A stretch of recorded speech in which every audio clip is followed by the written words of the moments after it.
Hello everyone, descriptive law ज्ञान में आप सभी लोगों का स्वागत है। मैं हूं ज्ञान। आज के इस वीडियो में हम बात करने वाले हैं कुछ ऐसे लॉज के बारे में जो कि हर इंडियन सिटीज़न को जानना ज़रूरी है। उसके बहुत काम आने वाली चीज़ें हैं, बहुत छोटी छोटी लॉज, बट अगर ये चीज़ें आपके नॉलेज में, आपके जानकारी में रहेंगी तो ये आपके फैमिली के कहीं ना कहीं काम आएंगी। और इस वीडियो को पूरा देखिएगा। अगर आप इस चैनल पर पहली बार आए हैं तो इसे सब्सक्राइब ज़रूर कीजिए ताकि आगे की वीडियोस आपको मिल सकें। तो चलिए देखते हैं ये कौन कौन सी लॉ हैं। अगर हम बात करते हैं किसी महिला की, तो सीआरपीसी की धारा 46 ये बताती है कि कोई भी महिला अरेस्ट नहीं की जा सकती शाम 6 बजे के बाद और सुबह 6 बजे के पहले।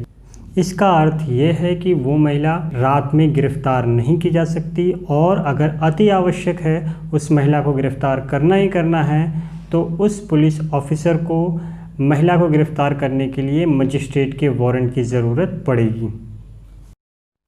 अगर हम बात करें दूसरे कानूनी अधिकार के बारे में जिसकी आपको नॉलेज होनी चाहिए, तो ये है फ्री में विधिक सहायता पाने का अधिकार, जो कि हमें लीगल सर्विस अथॉरिटी एक्ट 1987 के अकॉर्डिंग दिया जाता है कि अगर आपके पास पर्याप्त मात्रा में धन नहीं है कि आप लॉयर्स की फ़ीस दे सकें, आपके पास इतनी पर्याप्त पूंजी नहीं है, तो उस कंडीशन में आपको फ्री में विधिक सहायता प्रोवाइड कराई जाएगी और आपको लॉयर्स की फ़ीस नहीं देनी होगी। पर ये उसी कंडीशन में होगा जिस समय आपके पास इतना पर्याप्त साधन नहीं है, इतने पर्याप्त पैसे नहीं हैं कि आप अपनी सहायता के लिए कोई लॉयर या वकील नियुक्त कर सकें।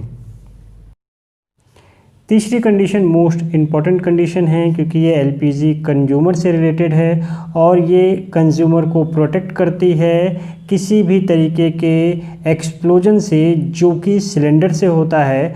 और अगर इस एक्सप्लोजन की वजह से किसी भी फैमिली मेम्बर को कोई इफ़ेक्ट हो जाता है, कोई अपनी लाइफ लॉस कर देता है या फिर आपकी कोई प्रॉपर्टी डैमेज होती है, तो उस कंडीशन में भी आप एलपीजी कंपनियों से इंश्योरेंस के लिए क्लेम कर सकते हैं। चौथी कंडीशन आती है कि आपने कभी न कभी कोई ना कोई सामान ज़रूर ख़रीदा होगा और उस सामान पे एक एमआरपी का टैग लगा होता है, तो आपके पास ये राइट है कि आप उस एमआरपी टैग पे बार्गेन कर सकते हैं। बट शॉपकीपर के पास ये राइट कभी नहीं होता है कि वो आपको एमआरपी से ज़्यादा का सामान दे, और अगर वो एमआरपी से ज़्यादा का सामान देता है तो ये एक पनिशेबल ऑफेंस है और आप उसकी शिकायत करके उसे जेल के अंदर पहुंचा सकते हैं। अगली कंडीशन महिलाओं से रिलेटेड है कि कोई भी महिला किसी भी तरीके से एक महिला पुलिस ऑफिसर द्वारा ही गिरफ्तार की जा सकती है। वो कभी भी पुलिस ऑफिसर द्वारा जो कि मेन है उसके द्वारा गिरफ्तार नहीं की जा सकती।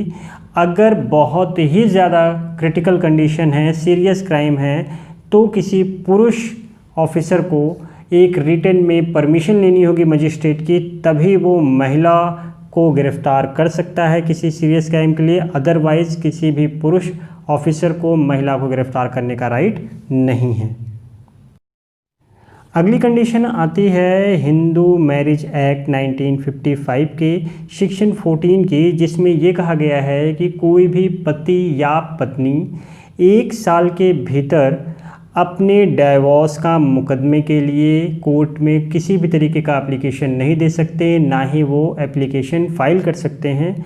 हाँ, अगर कोर्ट को ये लगता है कि बहुत ही ज़्यादा ज़रूरी है कि इस कंडीशन में पति पत्नी को डिवोर्स देना ही चाहिए, तभी वो परमिट करेगा। अदरवाइज़ ऐसी कंडीशन में ये टाइम पीरियड 1 साल का है और 1 साल के बाद ही इस तरीके का कोई भी मुकदमा दर्ज किया जा सकता है।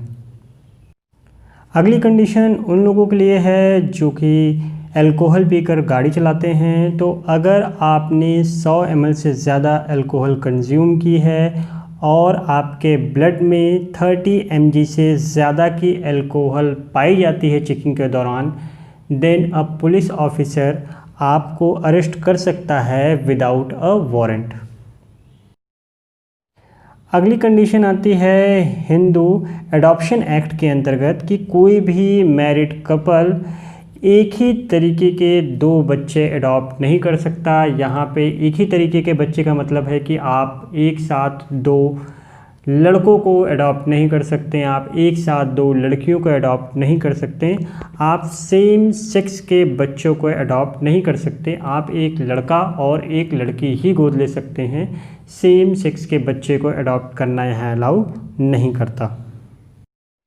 अगली कंडीशन आती है कि एफआईआर लिखने से मना करना, कि कोई भी पुलिस ऑफिसर ये रिफ्यूज़ नहीं कर सकता कि वो आपके एफआईआर नहीं लिखेगा, और अगर वो किसी कंडीशन में ऐसा करता है, वो मना करता है कि वो एफआईआर नहीं लिखेगा और आपकी कंप्लेन करने पे ये साबित कर ले जाते हैं आप कि उस पुलिस ऑफिसर ने एफआईआर लिखने से मना किया था, तो उसे 2 साल तक की सज़ा हो सकती है। और ये बताया है आपके आईपीसी के सेक्शन 166A में। अगली कंडीशन आती है कि आप पूरे भारत में किसी भी होटल में, चाहे वो 5 स्टार हो, 4 स्टार हो, 7 स्टार हो, वहाँ पे आप पीने के पानी और वॉशरूम के यूज़ से मना नहीं किए जा सकते। इसका अर्थ ये है कि कोई भी होटल वाला आपको पीने लायक पानी और अपना वॉशरूम यूज़ करने से मना नहीं कर सकता। तो आपको ये सारे के सारे लॉस कैसे लगे? अगर ये वीडियो आपको पसंद आया हो तो इसे लाइक कीजिए, अपने दोस्तों, अपने फैमिली के साथ इसे शेयर करना मत भूलिएगा, और भी इंटरेस्टिंग वीडियो के लिए सब्सक्राइब ज़रूर करें। तो फिर मिलते हैं अगले वीडियो में।